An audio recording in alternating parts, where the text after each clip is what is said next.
Good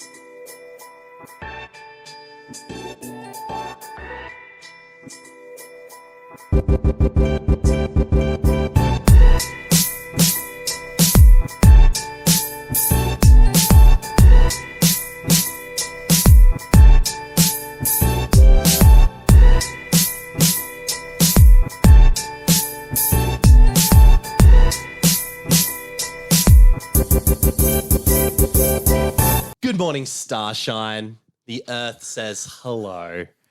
Hello to the monthly movie marathon listeners out there. It started so confidently. It did. And then I lost it because I was like... You lose it every time you talk about the title of the show. The thing that we are most known for. Yeah, the monthly movie marathon. Marathon. Where we marathon movies in a monthly capacity. Yeah. Yeah. And because in the marathon format, we watch movies monthly. But if you didn't get that reference at the beginning, that's a little spoiler for what today's episode's going to be. But before we get into that. You mean today's episode that's going to be, I don't know, scrumdiddly-umptious? Scrumdiddly-umptious? Is it going to be sweeter than sunshine and tastier than... 10,000 tons of ice cream! Is Roald Dahl like in the room right now? Have I been possessed by the spirit of the Dahl? You get all dialed up for the show? I mean, I think that big roll D is just Rolly do. If you don't know what we're talking about or why we do what we're doing, which would be completely understandable at this point in time, it would be. We've decided to close out the year with technically, yeah. That's crazy to think about. This is the final. you crazy. Hey there, you crazy. You crazy. It is the final episode. But before we even get into that, I'm Nick LaBarrow. Right. I'm critic Peter, for NovaStream Network. I'm Peter Gray. You're also a critic. Certified Rotten Tomatoes. Rotten Tomatoes certified movie man. For the AE review. He owns Rotten Tomatoes. I don't know if you know that. Yeah. He is actually... Spoiler. So if you want to get in, hey. You know what to do. And that's why I'm not. But yes, we are... Let me just say, if I owned it, there'd be some people I'd be kicking out. Well, I mean, name them. Name them right now. And then we'll just do...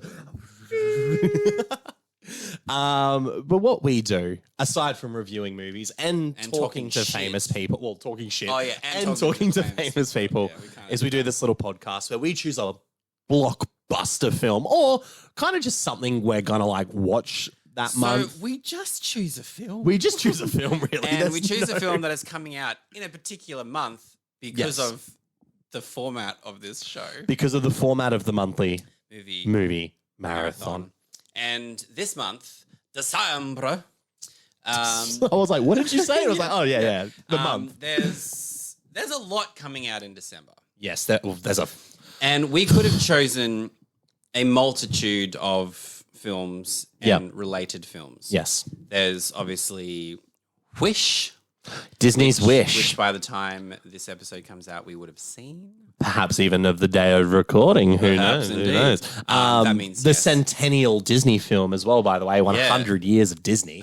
Which is not... hasn't been doing being received too well. Which sucks, but hey. But we'll find out in a couple of hours. So there's Wish. We've obviously got just a tiny, itty-bitty little sequel called Aquaman and the Lost Kingdom. Yes, which is prematurely not getting received well. There's a lot going on with that. We were saying before how these massive studios that seem to have just nothing have ever gone wrong with them. Yeah. In terms of box office. All of a sudden, everyone's just like, I think I want quality. And you know what? Fair. When the 4K and Blu-ray versions of Oppenheimer sold out in the US, you kind of went, we want good movies, both in the theater and at home. Of a movie that was 3 hours long, talking about basically... It's 3 hours of talking. Basically just men talking about a bomb, and it made $950 million. 3 hours of men talking about a bomb. What is that? A podcast from Variety? That was terrible. Do Variety have a podcast? I was trying to think of someone quick who I'm like, who's just a podcast that shits on people? But I'm like, any film podcast at the moment, to be totally honest. Yeah. Honestly. Except us. Except us, where we celebrate. Well, unless it's valid. And today it might be. Yeah, because we're about to say. Today it might be valid. Yeah, Aquaman Lost Kingdom is coming out, which, early word hasn't been great. It's tracking to not produce the greatest opening weekend. No. The fact that James Gunn is just completely redoing the DC universe kind of means this film is moot. It's a little bit dead on arrival. Yeah, which I'm obviously a little bit bummed about because it happens to star someone I'm sort of madly in love with. Hey, love is love. Love is love is love. And will love conquer all when it comes to Aquaman and the Lost Kingdom? Well, it will with me. Pete's like 5-star review in the bank. Aquaman, I'll be like, Jason Momoa's nipples, 5 stars. And then do you take half a star off for every other bad thing that happens, or is it that a strong 5-star? I was like, his nips are strong. It's a strong 5-star movie. But we didn't pick Aquaman. We didn't pick Aquaman at all.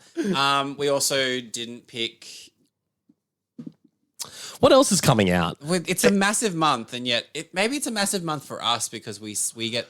There's a lot going on for us. We see a lot before it comes out. We've seen a lot already. We've got the January releases coming through and whatnot. So it's been busy. The actors' strike is over, thank God. Thank God.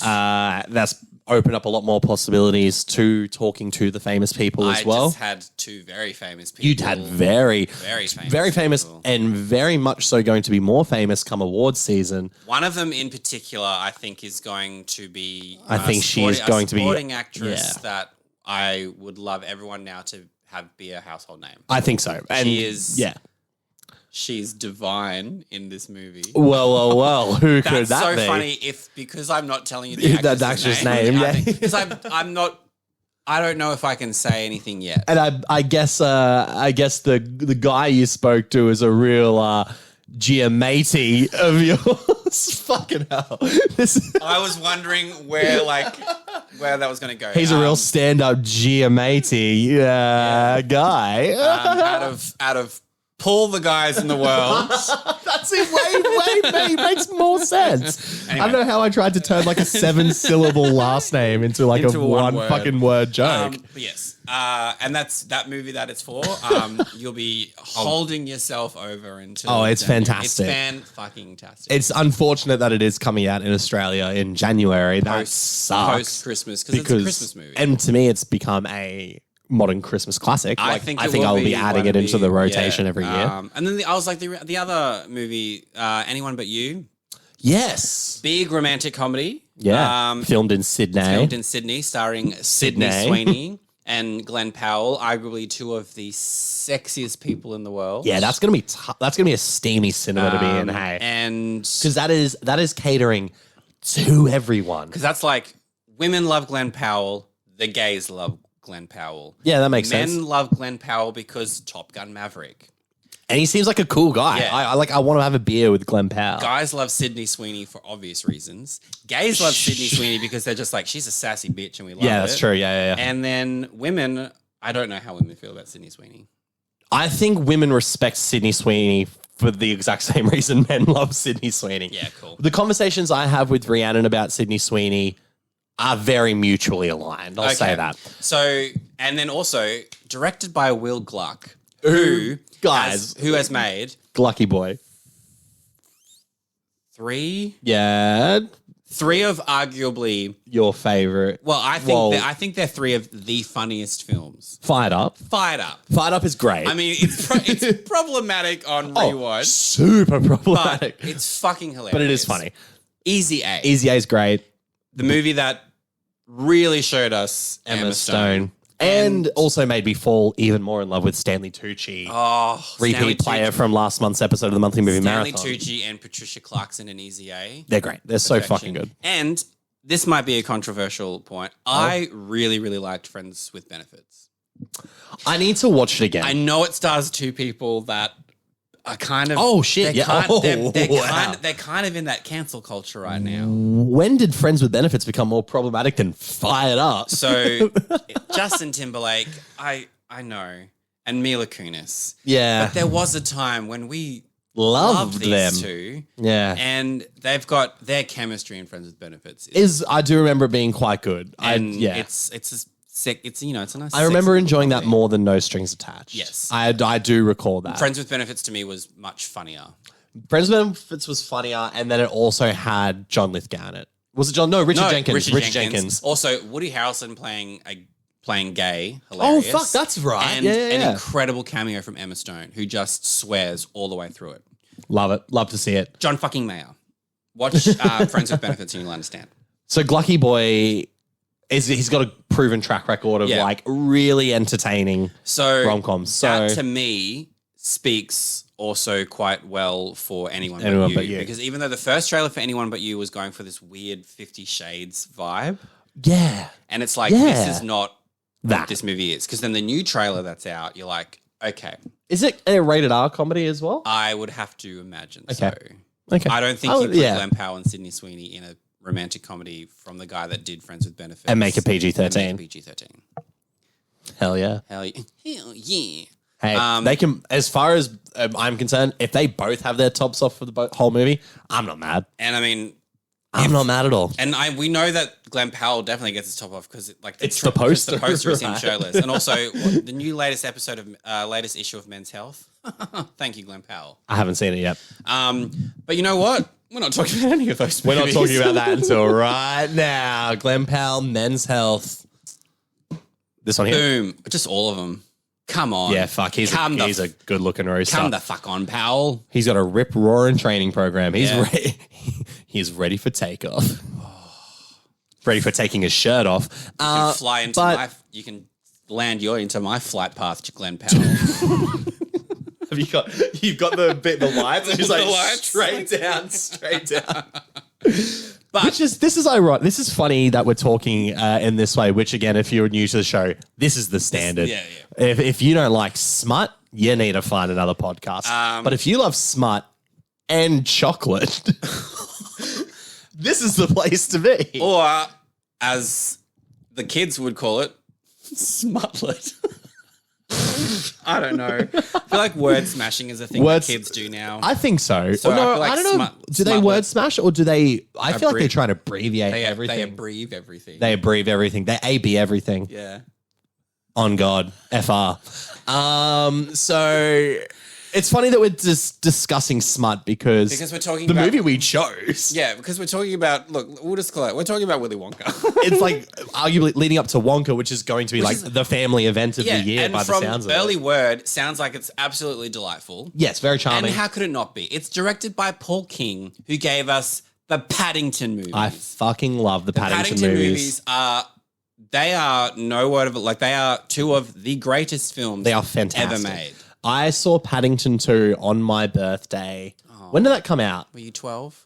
13, thank you. No, I was a real boy. I was a man. I had my first nipple hair and everything. I saw it because I loved the first one. And then we got the delayed release here in Australia. So it didn't come out until... The first one? The second one. There was out in December. And I was of course you saw it. This is before I was reviewing. Before you were on the scene. This is before we knew each other. Yeah. What a time. Think about that was a time. Yeah. There was a time when we didn't know each other. It actually feels like I've known you my a long time. Yeah. But what, 2019?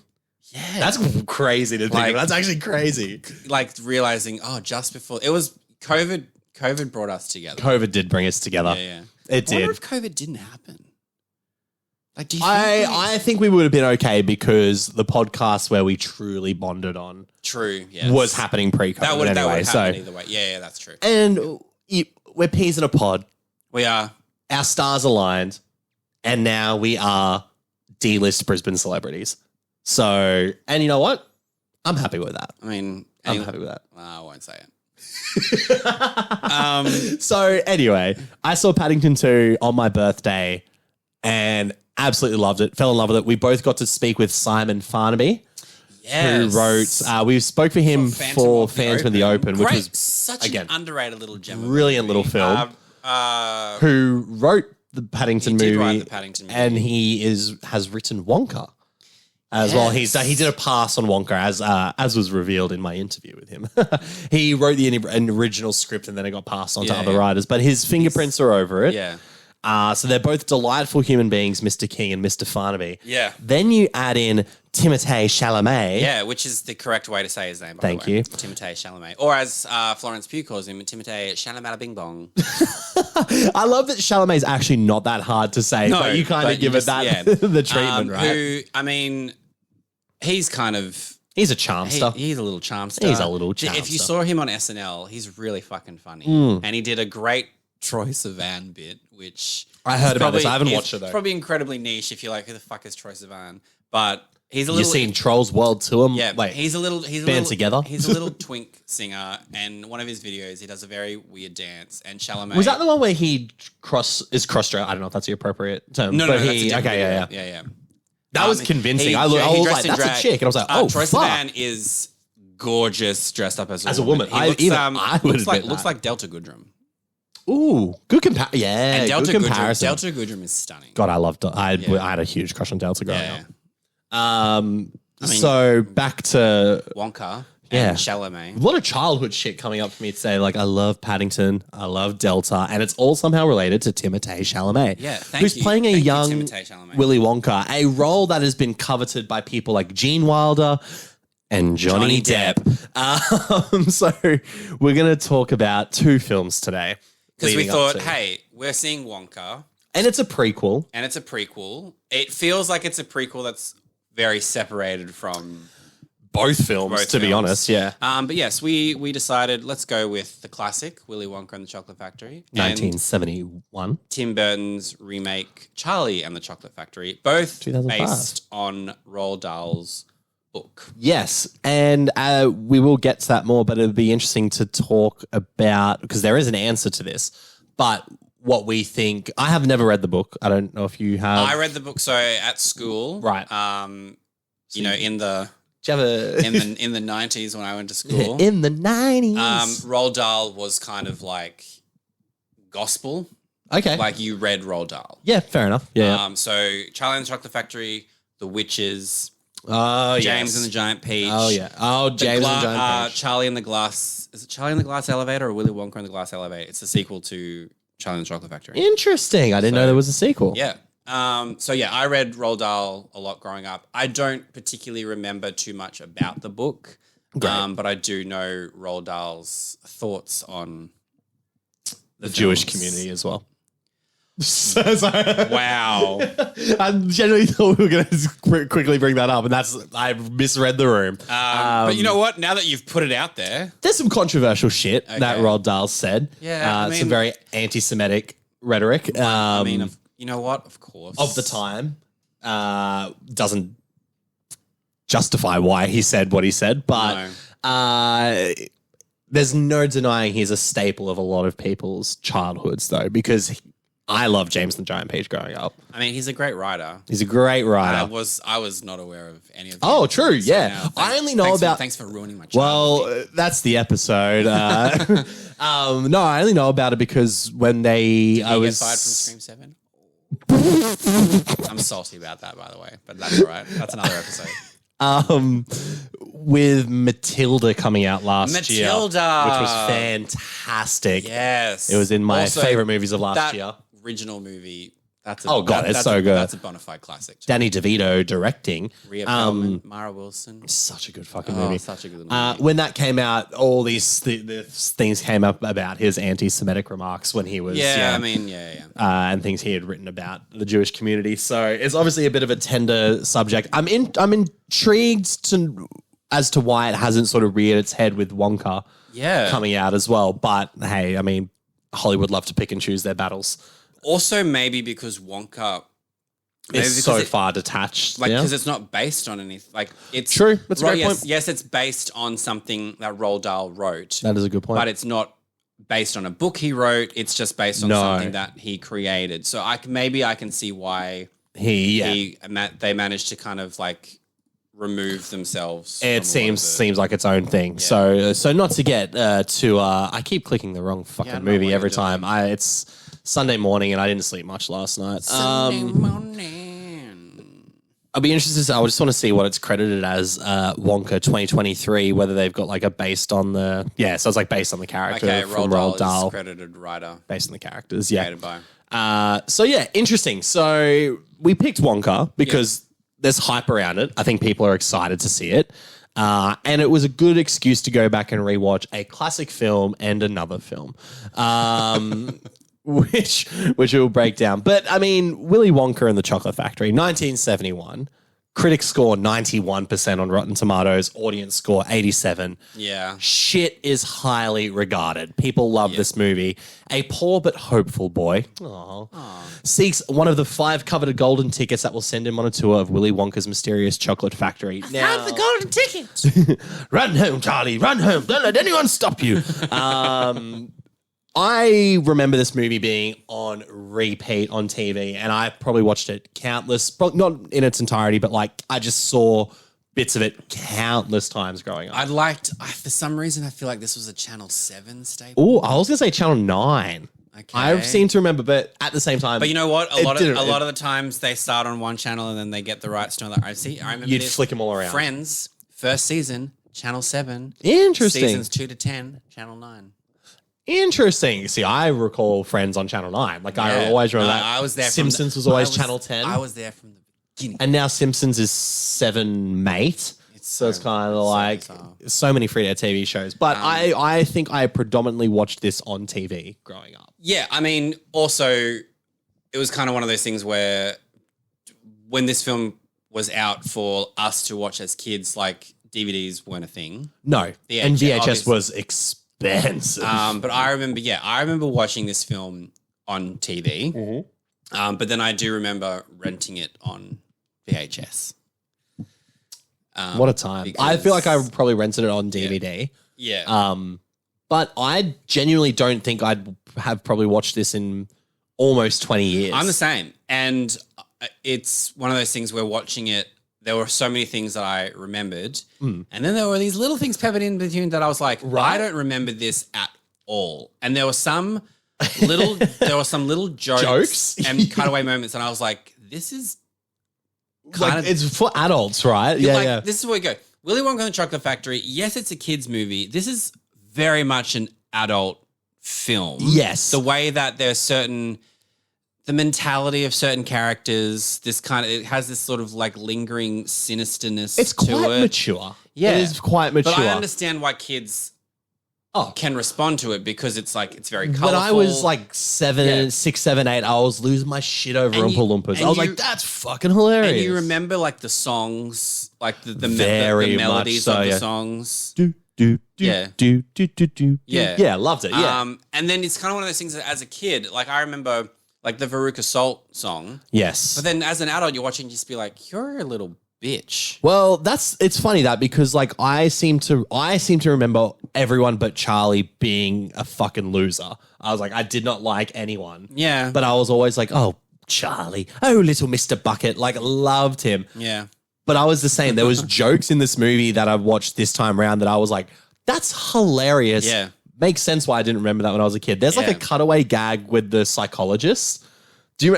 I don't remember that from being a kid. It's when the tickets are people trying to discover the tickets all around. He's like, I dream about the chocolate all day. And where are the dreams telling you the chocolates are? And the ranson bit. Yeah, right. Funny. I don't remember that, but I was like, this is dark. Was it her husband? Her husband's been kidnapped. They're asking for ransom money, and the ransom money they're asking for is the golden tickets. And she's like, and then she's kind of going, I'll do anything to get my husband back. And he's like, they want the chocolate. And then she's like, I can't do that. She's like, I can't do that. I was like, fuck. But it's cutaway gagged. It literally reminds me of like an episode of Family Guy. Yeah. Like it's just random off-kilter bits. That is never mentioned again. No, it's never brought back to it. It's literally just really in funny. This. Yeah. But it's darkly funny. Like it is a super like adult sort of vibe to it, which is hilarious when it's juxtaposed with this really wholesome story about the Buckets.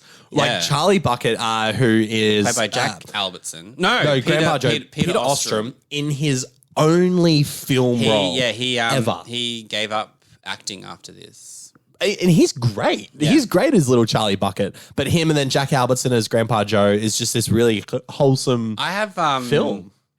I do take issue with Grandpa Joe. Oh, tell me about Grandpa Joe.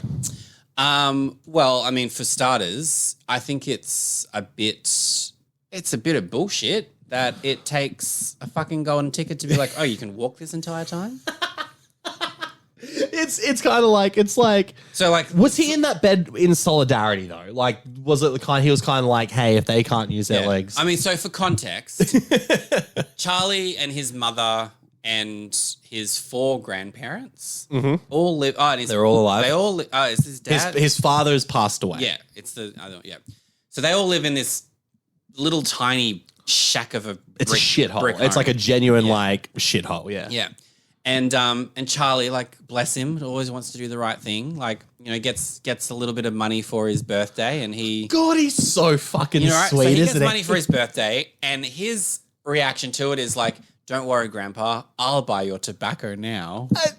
The 70s, man. Yeah. The 70s were a different time. And Grandpa Joe, selfish as he is like, that's okay. Like, I can go without. He's like, no, I insist I buy you tobacco. Grandpa, I need you to dip. I need you to dip right now, Grandpa. Yeah. Because you're being an absolute asshole and you need the nicotine. You need the tobacco to calm the fuck down, Joe. So they live in this house together. Quote unquote. Yeah. And the 4 grandparents are in this giant bed together. I think that's a great visual too. Yeah. Like, I love that. Like, toe to toe, like, just all facing each other in this bed. Got a bit of a swingers mentality about it, doesn't it? Does. And like, what happens when Mrs. Bucket goes to work and Charlie's at school?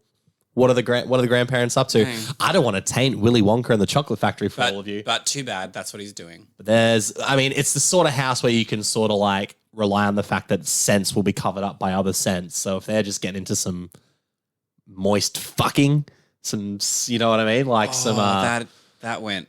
It went dark. Yeah. But I'm just saying. You'd be like, I'm just out here. Charlie, you came home, rub some of that stank on me. Grandpa Joe, your leg's moving. He's like, that's not my leg, Charlie. That's not my leg, Charlie. But anyway. That's my Willy Wonka. Oh, it had to be done. Do you think he says to the grandma, he's like, do you want a bit of my everlasting gobstopper? Or turn her over and be like, come on, love, show me your chocolate factory. I love that we praise the innocence of this film. Like, it's so wholesome. And we're like, now the grandparents, fuck. But when they're not fucking, they're sitting in a bed together. Yes. And the idea is that they love Charlie. They love Charlie. And the idea is that they're so old that they just can't walk. Yeah. They're just old, decrepit people. They are. They're I would say the years are numbered, but the months are numbered by at this point. The days even. I'm counting minutes for those motherfuckers. And like Grandpa Joe's probably in his like 80s or 90s, still smoking tobacco. Hey, wacky tobacco. Old habits die hard. And probably pretty soon. But yeah, Charlie is he's like the epitome of love and light. Like, he just wants good things for everybody else but himself. He's so fucking wholesome. So it's also a case of like, well, of course he's going to get a golden ticket. Well, that's the thing, right? But I do like that every time you think he might get a golden ticket, he doesn't. I know, they do the bait and switch, right? And it happens a couple of times because I guess for context, if you haven't seen Willy Wonka. Yeah, like, who are you? What the fuck? Stop this episode right now. And go watch it. And go watch Willy Wonka. It's totally worth it. And because it's only like 97 minutes long. Yeah. I love it. It's quick. It's a quick movie. But Willy Wonka has a chocolate factory. It's he's a mysterious sort of elusive character. He hasn't been seen by the public for years. So. Because he got screwed over by a man called Slugsworth, who gave tried to give a secret recipe away. Secret recipe. Secret recipe. That waskly wabbit. And Chowie. Listen here, Charlie. This is going to sound like Hugh Grant or Michael Caine. I was going to say Hugh Grant, the gentleman, but Michael Caine. Hugh Grant would be like, "Oh, Charlie," and Hugh Grant would be like, "Oh, Charlie." Well, we're going to see Hugh Grant in the Wonka movie. Yeah. So, but Willy trusts again. Willy's ready to open his heart again. And it sounds weird calling him Willy. I know, and it's funny because like when you hear people call him Willy in the film, I go every time. decides that he's going to open his factory up to 5 lucky winners from across the world who get a golden ticket. And he talks about this prize that they could win at the end. Which is essentially you get chocolate for life. Chocolate for life, which is pretty fucking rad. I'd be fucking trying to find those bars. Can I just say? True, yeah, fair point. Yeah, the chocolate in this movie looks amazing, divine. It looks amazing. Like we get the opening credits montage of like the chocolate getting made, and the whole time I was like, "Fuck, that looks good." But that looks delicious. There's a scene where Charlie buys a bar. Yes, and he rips it over, and it's like got marshmallow or something. Yeah, and I was like, it's dark, it's fluffy. Yeah, and I was like, that looks like the most. It looks. Like, I want to eat. And he's that. like shoveling it into his mouth. I was like, a man after my own heart. Good stuff. So he gets the first chocolate bar that Charlie gets is his birthday present. Yeah, and it's from his mum. Which is, it's just how beautiful is that? It's like, that's like all they could afford was a chocolate bar. And like every year it seems to be that he gets a Wonka bar. He gets a Wonka bar. Yeah. And he's so over the moon. He's so ecstatic, but they're obviously excited to the fact that he might get a golden ticket. And I think we've been so trained to go, well, this will be the scene that he gets. He gets a golden ticket, right? Because it's this really beautiful, like, it's like everyone's like. It's a touching moment. They're all like, hunched over, like, oh, we'll get the ticket. And then, it's like filmed really, It's super suspenseful. And you kind of think like, if you haven't seen it, you sort of think, okay, this will be it. No, it's not. It's just a normal chocolate bar. It still looks bloody delicious. Not only that, like he doesn't get the fucking ticket. Oh, what he does next. He shares his chocolate bar with everyone in the family. I'm going to say it, better man than I. Oh, yeah, I'd be like... I'd be like, it's my birthday. I'd be like, fuck you, you're all going to die soon. Yeah. You got your tobacco, Grandpa Joe. Shut the fuck up. Yeah, you're getting your sugar every night you from these selfish prick. But he shares it. Like you said, Charlie's a better man than us. Yeah. At what, like 10 years old, a better man than us. Yeah. So he doesn't get his bar, but then we start getting revealed that people from across the world are now finding tickets. And everybody that's getting them are the worst people ever. Augustus Gloop. I mean, to be fair, Augustus is he's just a greedy kid. I'm going to say it, and I can say this as a big fella. He's a dumb fat kid. He's just a dumb fat kid. Do you think that The Simpsons, they based... Oh, that's based off him, surely. Surely, right? Surely. Like, I cannot stand I put out too much chocolate. Surely, right? He's getting hit with the thing. Surely that's gotta be. Because that's exactly who Augustus Gloop is. Yeah. He's like a German kid who's like, I just love chocolate and I eat the chocolate and I took a bite and I was like, I don't know what this taste is. I thought it was coconuts. Is that in Charlie? Was that in both? I can't remember. The one in Charlie and the chocolate was like, was it coconut? Was it nutmeg? Was it peanut butter? That feels very much later than 1971. And then, but either way, it's like it was a golden ticket. This fat German kid who, I mean, you look at him and just go, of course you're going to get it because you eat chocolate every day. Every day. Like he literally, for like breakfast, lunch and dinner. And then they're like, how are you going to celebrate? He's like, by eating more chocolates, of course. I'm going to say a little bit of my spirit animal. I get it. I love chocolate. Like, it's good to know. Yeah, thanks, Nick. For those who don't know. Yeah. I may work in the big chocolate industry. Absolutely chocolate fucking fiend. So when he was like... What's your favorite chocolate? Cadbury. Oh, well, no, okay, sorry. I'm not going to get upset. I have to censor that out. No one can know. What's your favorite? I am a dark chocolate. Okay, you and Rhiannon are the same. Love but I mean, chocolate. it gets to, I can eat like the 90%, but I would prefer, I like the it's sort like, of, how high do you go? I like the 60 or 70. That's where it's that nice, like, sweet spot. But yeah, dark chocolate, if it's got like hazelnuts or almonds in it. I fucking love hazelnut chocolate. I am fucking all over it. I love hazelnut chocolate. Give me a truffle.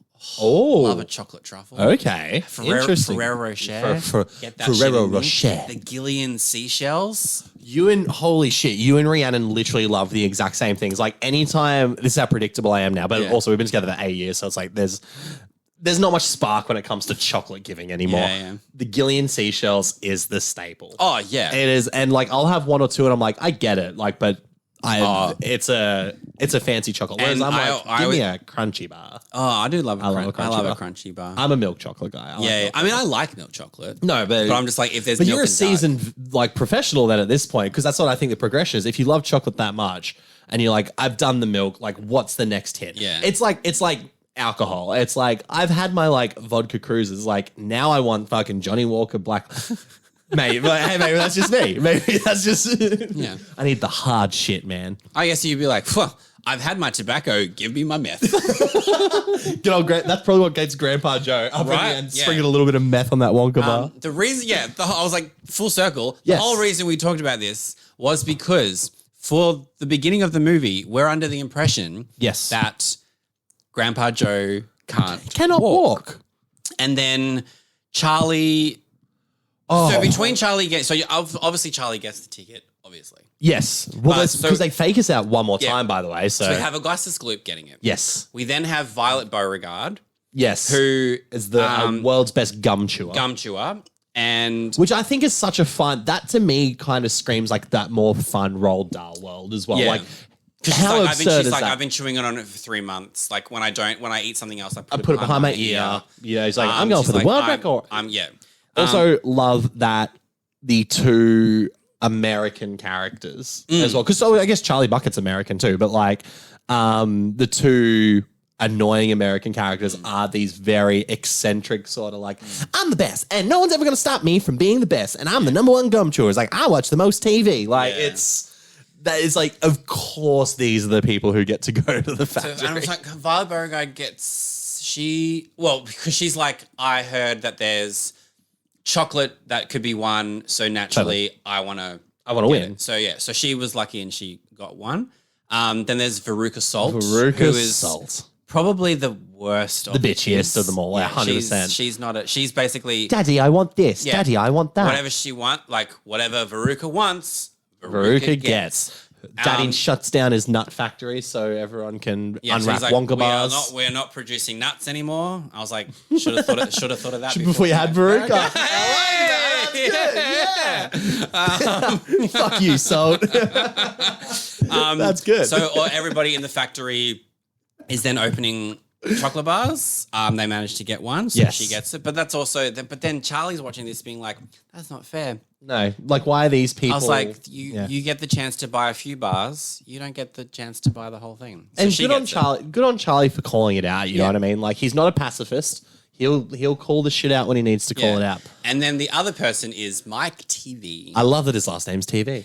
Who loves watching TV. That's all he does. That's all. I love when everyone's like recording and trying to talk, and he's like, "Shut up! I'm trying to watch my show." Yeah, they're just nasty. They're brats. They're just nasty little kids. Fucking little brats, and I hate every single one of them. Does it provide for great comedy? Sure. Absolutely. But I hate them. Yeah. And then the fifth ticket's found in Russia, of all places. And great commentary on the time. But is it found in Russia? It's not found anywhere because it's a fraud. It's a fraud. It's a fucking fraudulent ticket. It's a lie. Which is, to me as well, is kind of like another like more mature thing where it's because it's there would be that mentality of like, well, there's all these tickets in the world. You've got the most minute chance of getting it. Yes. You imagine that someone would have the technology. And I was like, that's the technology back then. This is in the 70s, baby. They would be like fucking digitally, like, what is it? It'd be, what is it? What are they called? NFT. They'd be like 3D printed 3D ticket. printing ticket. They'd be doing that shit. It'd be have like some sort of like Bitcoin element to it, probably. They probably put something much about technology. GPT about how they work. But someone tries to... It shows how much we know about current technology. Yeah. Oh, I think there'd be crypto in there somewhere. There'd be a Facebook page about it. Yeah. And then they'd go to Bali. Yeah, I mean... Seems what every crypto king seems to go to Bali. Oh, okay. Well, hey, live your life. Because they don't have any money. Because it's cheap to and go Bali's to Bali. cheap, yeah. Going to start a bucket business in Bali. That's right. Oh, that's a story for another time. But it's a fraudulent ticket. So Grandpa Joe gives Charlie money for another Wonka bar. Again, he's fucking blue balled, no ticket, but he's like, whatever. And this is when you think this will be when Charlie gets the ticket. Because we now know that the other ticket is a fraud. It's a fraud. So he literally, like, it's the stars are aligning sort of fate shit. He finds money in the sewer. Yeah. Picks it up, buys a Wonka bar that doesn't have the ticket. No, that's the really nice one. The really yummy one. The marshmallowy, like, dark one that I was like, and then he has enough for another one, so he buys, like, the traditional Wonka bar because he's like, I'm going to go and share it with Grandpa Joe. Yeah. Commiserate the fact that we didn't win a ticket. Yeah. And he overhears the newspaper herald being like, the ticket in Russia was a fraud. There's still one more ticket out there. So he's like, bullshit. And he kind of like opens it and you see like the glimmer of gold. And like the way his face lights up is so heartwarming and wholesome. Yeah. And people are like, holy shit, he's got the ticket. And then the newspaper guy is like, fucking run, Charlie. They'll fucking rip you apart. Which is true because he has it. And then he's like, just like, he's like the only kid amongst all these adults. Yeah, Can you imagine all these adults are like, I want this for my child. Or maybe they want it for themselves. Adults like chocolate too. That's true. And he's like in the middle, like holding it up. And then, this guy's like, run home, Charlie, and don't stop. Don't stop till you get home, Charlie. Run, run, run. I don't know how he runs. Yeah. That's a sprint. Yeah. Young Peter Ostrom has a sprint on him. And even though it's not the arms for me. It's how it's very like Tom Cruise Mission Impossible. And then in my mind the background music is like that's real Benny Hill. Yeah. It's a long running scene. That's all. It's not just like he runs. So he runs. He traverses half of London to get home. He's like, I've got the golden ticket. They're a bit like. They're like, Charlie, we know we don't get the news until several hours after everyone, but Russia's got the ticket. Yeah, like, quit pulling our dick, Charlie. And then he's like, Grandpa Joe, I ain't fucking lying to you. And this is when Grandpa Joe decides, all it took was the promise of chocolate, and he jumps out of bed. And not only does he jump out of bed, he dances. I will give it to Grandpa Joe, though. One of the biggest laughs in the movie for me is when he falls back down. Right, because I do think that's pretty funny. Because he hasn't walked in 40 fucking years or whatever it is. But also, you lied. Yeah. Gets out of bed, and then they have a nice song and dance number. It's a sweet little number. It's the one thing I did forget, but not maliciously or intentionally, but like this is a musical too. It is a musical. There is a lot of the Candyman song is a classic. I remember certain songs that Willy Wonka sung, and I remembered Veruca Salt's song just because But then it's funny because like the Candyman is such an iconic song and too. That opens the movie, and you forget that it's from Willy Wonka, right? And then Charlie and his uncle, Grandpa, sorry. So they have their little their little song and dance. And then it comes to everybody. I've got a golden ticket. Oh, sorry. I was looking at mine. I was like, I've got a golden ticket. That's right. Yeah.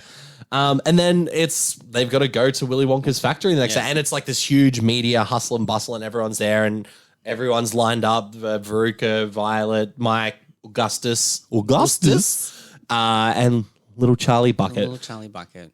And if you think we spent a long time talking about the first part of this movie, and that's because we don't get to the chocolate factory until like 45 minutes into the movie. Yeah, like they really, and then you think of it and go, fuck, this half the movie's done. Half the movie's over and we're about to just walk into the chocolate factory. Because when they get in the chocolate factory, it flies. It's like, I'm going to kill these kids. Which is I'm going to murder these kids. And then, of course, the iconic Gene Wilder comes out hobbling on the walking stick. Which he did and no one knew. Improvised, right? So he came out with this cane. Everyone being silent was because no one knew what Gene Wilder was going to do. Which is great. Yeah. Which is also a testament to how great of a performer he is too. So he comes out and he's hobbling on his stick and everyone's a bit like, it makes sense. So maybe Willy Wonka is this kind of older gentleman. Like no one's seen him in so long. And then I love this bit. And he puts the stick down and then he keeps walking and this walking stick stays in the ground standing up. I definitely looked for it this time and you could see on the ground where the little... But also as a kid, I was like, holy shit, how do they do it? Yeah. And then he keeps walking and he realizes like, I don't have any more. And then he falls and like does a tumble roll. And then stands up and is like, and everyone's cheering. So Gene Wilder came out and did that and no one knew that he was going to do the walking stick and no one knew that he was going to do the tumble. So everybody's reactions is like very genuine. Yeah. Which I think is great. He lets the winners in, and obviously the children could bring along one person with them. So Grandpa Joe obviously goes, Veruca Salt's dad, Mike TV's mum, Augustus' mum and Violet's dad. Yeah, Violet's dad. Yeah. And they all come in and he makes them sign a contract, which is hilarious about like, you won't take anything from the factory So you won't give away the my contract secrets. is written on a wall and like it's like the words are really big and then they gradually and they just like an eye test. and then they just become and he's like, we can't read that and he's like, I'm going to get my lawyers. and he's basically just like, just sign. And the kids are like, we don't care. Veruca is the first one. Veruca's like, I don't care. I want to see the chocolate factory, Daddy. And they sign it. So they all sign it away. Sign their life away. Which is very much so comes into play later on when it basically is like, I'm going to do experiments on your children. And he's basically like, at the end of the day, one of you will be like the recipient of something extra. So they're all promised a lifetime supply of chocolate. But he said someone at the very end will receive something special. And you sort of think much bigger. And you sort of think, well, they're all going to make it to the end. So surely. Yeah. What do you mean only one of us are going to make it to and the then end? It becomes very evident as to why only one will survive. Now, I think there's a missed opportunity for someone to make a horror movie. Like the Winnie the Pooh, Blood and Honey sort of vibe, right? Someone where kids are going to a chocolate factory and they're actually getting like genuinely murdered. Like it's got to be surely like a Willy Wonka public domain. Because, I mean, like, even though Winnie the Pooh, Blood and Honey wasn't great, so the character wasn't published till 1964 and it's a 95-year copyright. So we won't see it until 2050. So about 30 years away. So that means we have 30 years to really refine this script and sell it. But I agree. I think it would be really cool. Also, you just do a parody of it and just like create like Silly Sonka or some dumb shit like that. Tilly Tonka. Yeah. Billy Bonka. Billy Bonka. That's when you just go. Oh my God. Dilly Donka, Philly Fonka, Gilly Gonka, Hilly Honka, Jilly Donka, Killy Conka, Killy Conka, Dilly Donka, Lily Lonka. Lily Lonka. Oh, make it a female. Oi, Millie Monka. Millie Nonka, Pilly Ponka. Yeah. Quilly Quonka. Villy Vonka. Really Ronka. Really Ronka. And then the German, Willy Wonka. Willy Wonka. And then Augustus in that movie is American. So it's how good's that? Yilly Yonka. And Zilly Zonka. Zilly Zonka is the big one. We've patent copyrighted all of that. That by speaking them into the microphone, that is now legally our property. But we enter. Yeah, there's a reason. There's a reason for that. Because we enter a world of literal pure imagination. Beautiful song. What a great song. But and this will be the biggest thing we discuss for the next film, is how amazing this set looks. Oh my God, yes. It is incredible. There is a literal chocolate river. This is physical. All physical. There's no like CGI in this. It's actually quite awe-inspiring. Like watching when they go into the chocolate room, I guess. The chocolate river room, I guess. For the first time. The one thing that I love is like they go into this tiny little room first because he's like the door is at the back. Oh my God, that's right, yeah. And he's lost, doesn't know. And they all get squashed into this tiny room where the wallpaper is really disorientating, and and then he's like, "Oh, here's the door," and they're all like, "That's the door we just came in from." And he's like, "Is it?" And he opens it, and then they're in a brand new thing. And I was like, "That's cool." Come with me. It's so good. And then they walk to this room that the hallway gradually gets, because he's like, wait, the room's getting smaller. And they're like, no, he's getting bigger. And at the end is this tiny little door. Yeah. And so you're just looking and being like, so the sets creator for this is incredible. Yeah. And then they open and they go through this little door. And then on the other side of the door is the chocolate fountain. It's haven garden. It's astounding. Like as a kid, like as an adult, you're like, that's fucking cool. As a kid, you're just like, oh my God. Is that real? I'd be able to jump into a river of chocolate. Like Augustus Gloop, perhaps. The little fat kid. So we're also introduced to these creatures known as the Oompa Loompas. Yes. They're all very orange-faced. Small people who are from a exotic location, which I don't think's really touched on until Charlie and the Chocolate Factory. We get a bit more backstory there. Yeah. But Willy Wonka's basically like, like they were people who, like their land was suffering, so I brought them here to work. I think it's I think it's Violet. Is it Violet Beauregard's dad in this one? Or is it Charlie and the Chocolate Factory? One of them's like, I've never heard of it. Like that's Charlie. Yeah. Charlie. There's yeah. So it's Mike TV's dad actually, because they switch up some of the characters. But you can eat anything in this room. Like everything is edible, and everyone's running around and trying stuff and having the time of their lives. The flowers are edible. The grass is edible. And then you see little Augustus drinking from the river. Now, I would also be like, fair point. Yeah. It's literal, like, it's like chocolate milk. As if you're not going to try it. But that's when Willy's kind of like, don't do that, little boy. Stop it. You're infecting my chocolate with your little German hands. He's like, it can't be touched by a human hand. Yes. And Augustus, because he's just like, doesn't give a shit. He's got chocolate tunnel vision. Yeah. Ironic considering what comes next. Channel vision. Sorry, I'm going to do that for his every possible channel. Thing. Yeah. So he's drinking, and Willy's like, please stop doing that. Yeah. And then he gets so overwhelmed that he falls into the river. And he can't swim. And his mum's there like, he cannot swim. He cannot swim. We must help him. And Willy Wonka's like, dude did it to himself. Yeah. So then you sort of think. Savage little Willy. That's when you sort of go, all right, so Willy Wonka's got a bit of a mean he's streak. A bit of a... Because he's not helping he's a bit the of boy. a prick. And the Oompa Loompas are all just standing by. Eccentric. And then it's like, oh, don't worry. He won't drown because he's going to get sucked up into this tube where the chocolate is... Taken they use that chocolate then to make the products, the Wonka products. Augustus gets sucked up the pipe.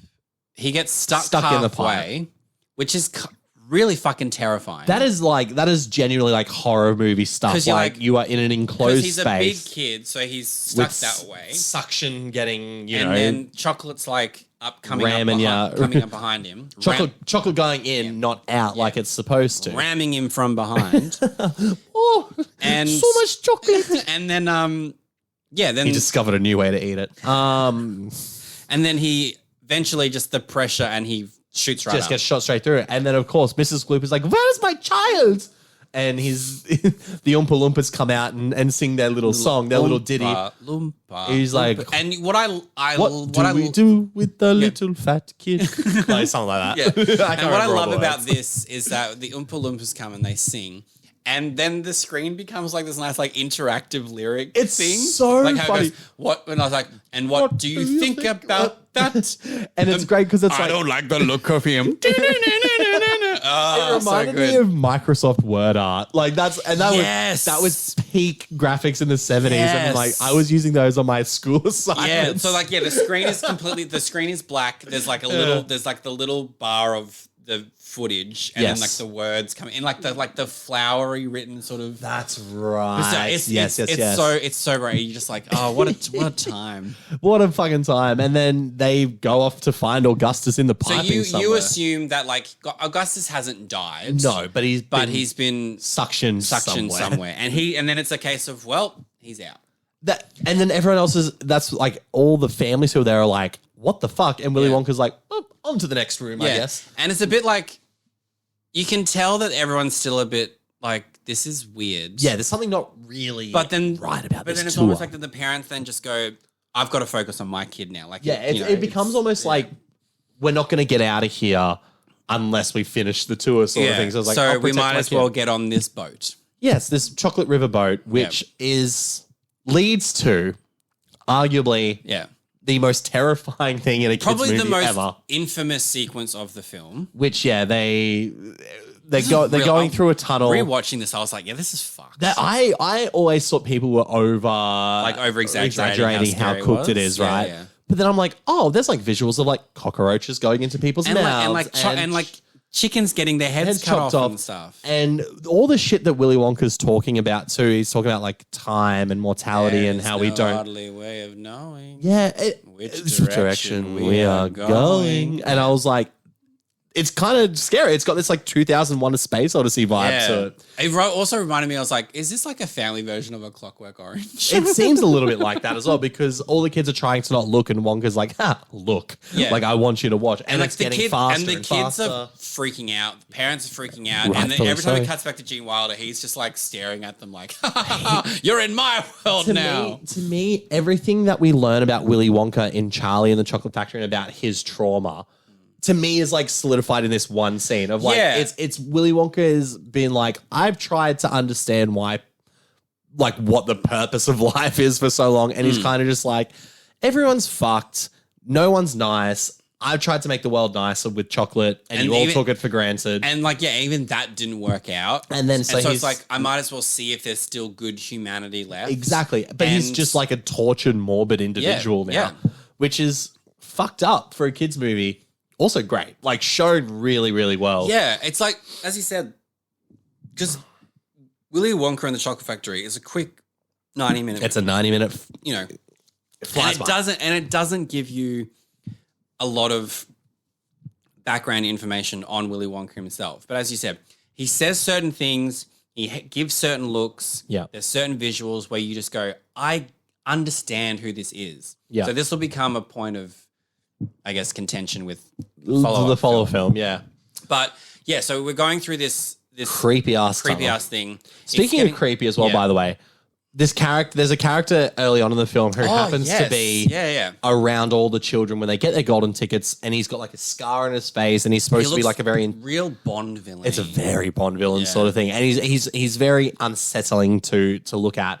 And especially another creepy element. And especially the fact that he is whispering something into the kids' ears. And they all kind of go. And it's weird because he's in like, he's like country hopping. When he's he knows where the tickets are. Yeah, yeah. He's on that express flight. Yeah. He's taking the tunnel to Germany and to America. And then they get out and Willy Wonka's then like, whoop, on with the tour, I guess. And they're all a bit like, the parents are a little shaken. They're like, what the fuck is going on? The kids are more just like, we get chocolate now, I guess. Yeah, the kid's like, is the scary part over? Like, I want more yummy stuff. Yeah. Yummy stuff like the everlasting gobstopper, which Wonka is like, I'm still trying to perfect, but like, it's this fun, whimsical machine. We also get to the lickable water. We do. Oh, that's right. Yes. The snozberries taste like snozberries. Who's ever heard of a snozberry? That was always one of my favorite lines. She is so fucking infuriating. And I love the gobstopper machine. Like that's really fun. And when I saw that scene again, I was like, the noise that it makes, I was like, it's iconic, right? Yeah. And then we also find out that Wonka has created a gum, which for Violet is just like, holy shit. So the gum is basically a 3-course meal. You taste a whole 3-course meal. So I love when she's describing it. She's like, "Oh, yum! It's roast." I can't remember what it was like. Roast beef and potatoes. And then, wow, blueberry pie. It's like, well, and he's like, oh, this is where. So she starts. So she's eating like, I think it's like tomato soup. Tomato soup. Tomato soup is the opener. And then he warned her not to have it. Right? He said, "Please don't eat that." And she's like, well, she's like, I'm a fucking professional gum chewer, Willy, you idiot. Tomato soup, roast beef and potatoes, roast beef, potatoes, and then blueberry pie. So she's eating the blueberry pie, and then they're like, Violet, you're turning violet. And her face turns blue in what is like classic, like early 70s. Which looks like they've just like they've just got a blue light shining on her from the bottom. And it's grey. But it's like that, so that when she's turning, when she's turning blue, you can tell that they've just like made the blue. And then when they cut back to her, they've like painted her face blue. But then she begins to expand, which is great as well, like that practical effect of her turning into like literally like she would have just been in like a suit that they've basically, someone's just gone, press the button and it's... And then, so then... Back when those child safety laws were a little bit more fucking how you going. So she then turns into a literal blueberry. A giant blueberry, yeah. I was like, her hands have... I was like, she's not that... She doesn't have that kind of reach. No. But yeah, she's a big ball with hand, foot, head. Yeah. I love that. That's great. And then the Oompa Loompas come out, do a little song and dance about the fact that she's turned into... a big blueberry. What I love about the Oompa Loompa songs is that they're just like calling out the kids. They're like, you're idiots. Like if you were just listening to what Wonka's saying, none of you would be fucking turning into blueberries. And then they're like, so then Violet's father. Is it father? Mother? Father with Violet, yeah. In this one, it's the father. In this one, it's the father. And he's like, well, what's going to happen? They're like, well, we're just going to have to take her to the juice. The juicing room. So you're like, oh, shit. What? Like, you're going to take her and basically... Because she's going to explode if we don't. So they then roll her on her side, roll her, take her into another room, and then it's a case of on to the next room, I guess. Which is fucking But at this point, you would go, I'm not eating anything that he tells me not to do. Well, funnily enough, because in the literal next scene, it's young Charlie Bucket and Grandpa Joe who break the rule. Yeah. Because they drink a soda pop that allows them to float. I mean... A beautiful scene. If I heard... I was like, I love soda pops. Yeah. We call them soft drinks. We call them soft drinks in Australia. Big Coke fan. Big Coke, huge Coke fan. Huge Coke fan. Love Pepsi too. And and so they take a few sips and they go, hey, nothing's happening. But wait. We're like, hold up a second. I'm flying. They start to fly. And it's sweet. It's lovely. And they're having this bonding experience together, regardless of the fact that Wonka told them not to do it. I did notice the strings in this one. Oh yes, absolutely. Like they're obviously there's getting. a part where they're floating. When they're first floating up, you're like, all right, that looks cool. There is one shot where you can tell that they've been like just on a like a green screen because they have these weird little things at the top. Then there is one scene where they're literally just like up in the air, but they're not moving, and they do like the spin, and you can tell the spin is very much like. I'm gonna grab string, like because you can see the strings, you can see the little where it's attached to. But you know what? Doesn't take away from. And you know what? This movie is 50 years old now. So it's still magical. But it's a case of danger. Wait, they're getting so high, and what happens to be at the top of the room? A fucking fan, a metal fan going at like 9 million revolutions per second. They get there, and thankfully, because in front of the fan is like a big like a cross, so they can at least like put their hand. But it's a case of, well, shit. We don't know how to get down. And then in pure panic, Grandpa Joe. Does that happen to you? Do you get the panic burps? No. Have you ever been in a situation where... I don't think I've ever been in a situation where I've panicked so much that I've burped. I would assume like maybe panic farts or panic shits or pisses. Yeah. Panic burps I've never heard of. I think I'd probably fart and then like laugh at it. And then be like, sorry, I know that I'm meant to be really scared. Someone's like holding a gun to you, like, give me your money, you're like, oh my God. Everyone just starts giggling. I'm sorry.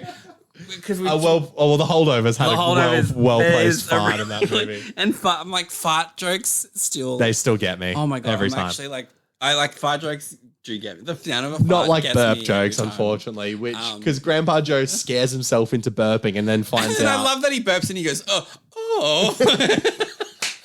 Because it's so...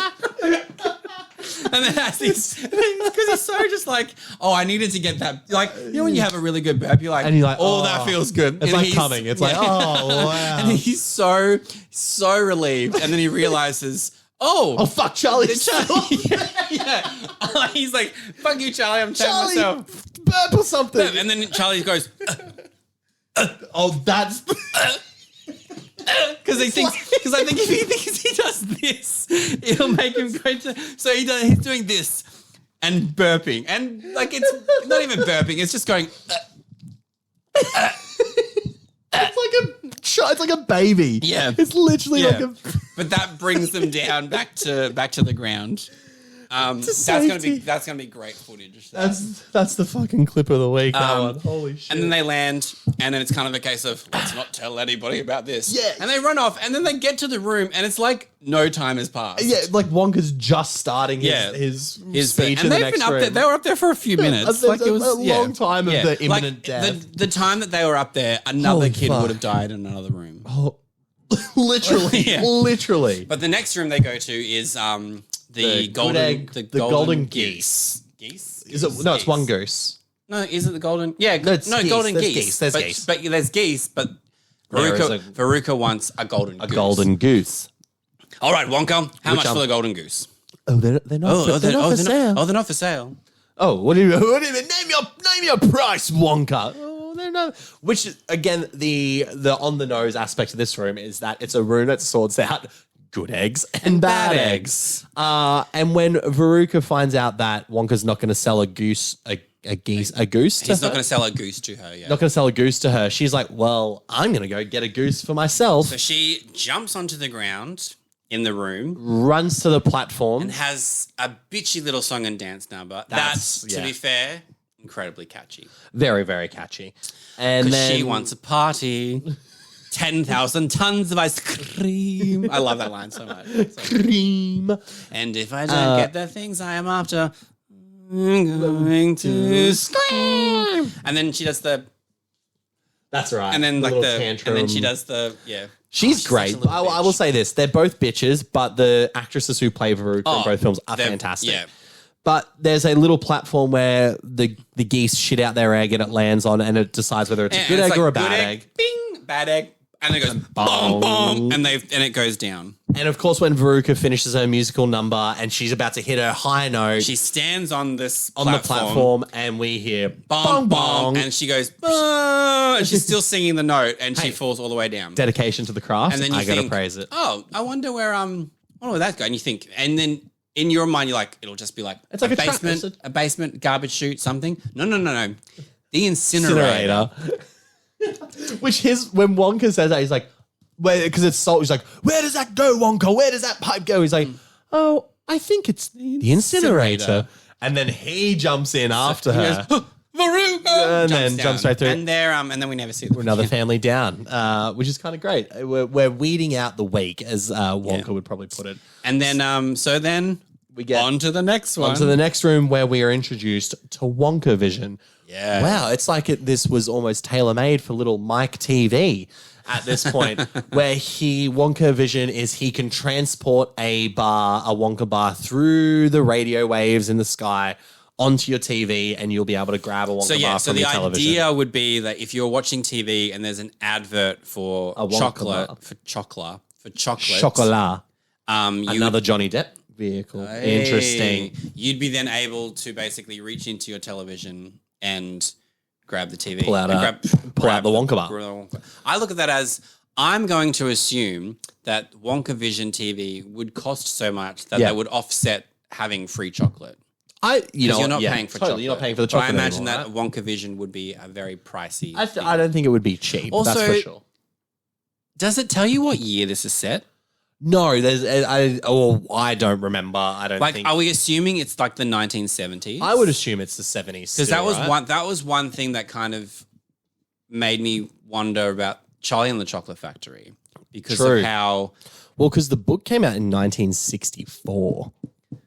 So I don't. Yeah, just because of like the way that Charlie lives, it feels like it's very like old timey, early 1900s. But then everybody else, like Mike TV, has a television. Like they kind of live in what you would assume is like modern. That seems time. like the 70s.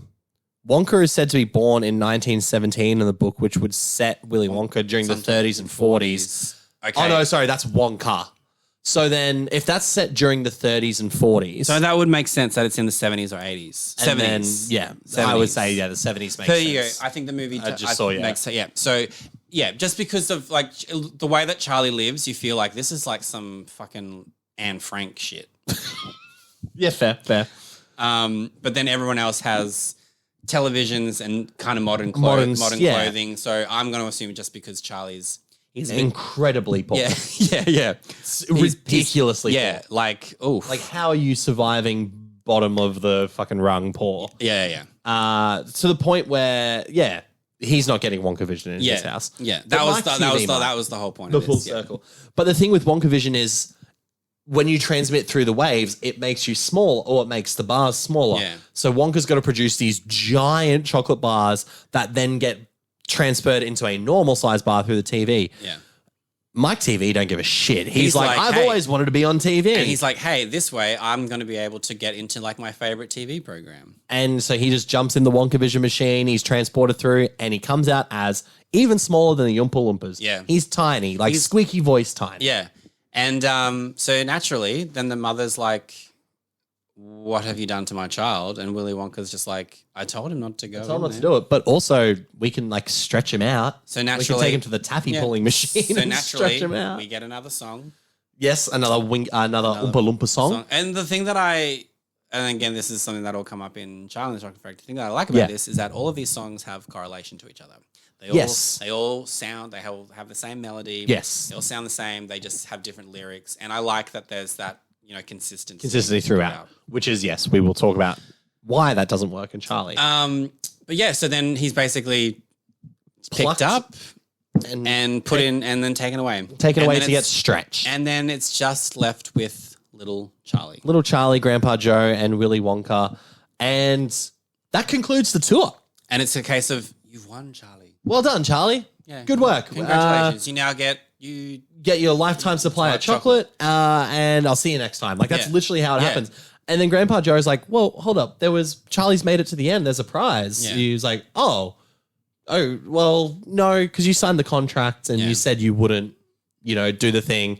We get the iconic scene where Grandpa Joe storms back in and he's like, no, fuck you. Like, Charlie deserves this. And we get you get nothing. Yeah. So as I found out, you lose. Good day, sir. Yeah. So Willy Wonka basically just like obliterates them and is just like, you get like life isn't fair. You get nothing. Yeah. That's like just how it is. Like, you did exactly what I told you not to do. Yeah. Therefore, you get nothing. And when they were workshopping the scene, Gene Wilder did everything very calmly. Yeah. Very like, you get nothing, saying it like almost like you'd say to a disappointedly, child. Say it to a child, but like, sorry, you get nothing. Up. Yeah. But then on the day of filming, Gene Wilder decided to just amp it up, and he yelled, screams at him for it. And he purposely also kept himself quite separated from the children during filming, because he was like, he wanted Willy Wonka to be this like elusive character, right? Yeah. Everything he did was quite like unpredictable. Yeah. So the reactions from the actors playing Grandpa Joe and Charlie are like genuine, because they're just like, oh shit, holy shit. And it works for the film too, because it's kind of like, you're like, he is this tortured soul. And but you haven't seen him be angry. Yeah. Like, and it's like funny, out of all the people to get angry at, it's Charlie. It's exactly right. Yeah. And then Charlie's like, all right, well, sorry, I understand. Like, I'm sorry. Like, I guess we'll go just home. Take our lifetime chocolate and leave. Charlie, and that makes Willy Wonka go, God damn it. Well, no, because Charlie puts the everlasting gobstopper on the table. So this is a full circle moment. Very full circle moment. Is it Slugsworth? He is, every time he's whispered to each child, and we don't know what he said, but we do find out what he says to Charlie, which is what he said to all the children. I want you to steal the recipe for the everlasting, or steal an everlasting gobstopper. And you assume that every other child would have stolen it, and then given this word to Slugsworth. Yeah. So Charlie puts the everlasting gobstopper and is like, Someone asked me to steal this. I'm not going to. Even though you have gone back on your word, I'm not that person. Because Charlie is a fucking good lad. He's a good soul. So he puts it down, and then Willy Wonka, we just get that shot of him like this beaming smile, just going, "You passed the test, Charlie!" And then Slugsworth comes out, and he's been part of it the whole time. He's in on it. He's a good friend of Willy Wonka's. Because he's like, we wanted to test you, and Charlie you fucking passed the test. So they enter the Wonka Vader. Yep, the glass elevator that can go anywhere in the world. And in another classic Willy Wonka sort of just fucking curveball goes, I hope we have enough speed to break through. And he's like, what? Like, we'll break through that glass ceiling up there. But they get out. And they're flying across, looking at the land, like all the houses and stuff. And Willy Wonka's like, I want you to have my factory, Charlie. Yeah. It's not a matter of like, you're going to work with me. He's like, I'm retiring. Like, the factory is yours. Can and my family move in? Of course they can. And it's just this beautiful ending. The score and the song is so iconic, and it's so beautiful. But then it literally just ends. And it ends. That's it. Like, but hey, that's what they did in the 70s. It was like, there's no fucking around. It was basically elevator up. Look at everybody. I'm retiring. I'm giving you my factory. Can my family live there? Of course they can. The end. Way to wrap it up. Yeah. I love this movie. Yeah, it's fantastic. I know we were taking the piss out of something. No, but it is fantastic. It's really beautiful underneath underneath all of like the nastiness, the sinister child murdering aspects of it. I think it shows that there was, to a lot of kids films from that era, like 70s, 80s, and 90s, there was a darkness to them. Totally, yeah. And I think about all the movies I grew up watching, like The Goonies and stuff. stuff. We're missing that. I think we are too. Like, yeah, Goonies, The Witches. The Witches holy is dark shit. as fuck. Return to Oz. Yep. There was just an element of like danger that these movies had. Yeah, I love Hook too. Yeah. Criminally underrated, that movie. And Willy Wonka and the fucking Chocolate Factory. I love that movie. But then since that time, 34 years passed. And if there was anyone who was going to do a Willy Wonka reboot, you'd probably get Tim Burton for it. Because he's a bit of a wacky fella. So Edward Scissorhands, Beetlejuice, Batman Returns. Or Batman and Batman Returns. He's a visually striking director. He doesn't mind focusing on the absurds and the oddities, which is something that seemingly would have really fit. Also, for on Willy Wonka reboot. Early Tim Burton movies, Sleepy Hollow. Sleepy Hollow, right? And a Johnny Depp vehicle too, right? Great movie. And then, of course, an actor you're going to get is Johnny Depp. And at this point, this was when the world still loved Johnny Depp. Yeah, and Pirates was just Pirates fucking huge. had come out 2 years prior. The first Pirates movie came out 2 had. years. So Johnny Depp had this it was this weird resurgence because Johnny Depp had always been a respected actor that everyone knew about. Totally, yeah. But he had always chosen kind of smaller projects or not independent, but I know what you mean. More art house, weird sort of things. Look at Edward Scissorhands. Yeah, Edward Scissorhands. He started in Nightmare on Elm Street. Yep. Sleepy Hollow, I think you could say. Sleepy Hollow was Cry Baby, all of this sort of stuff.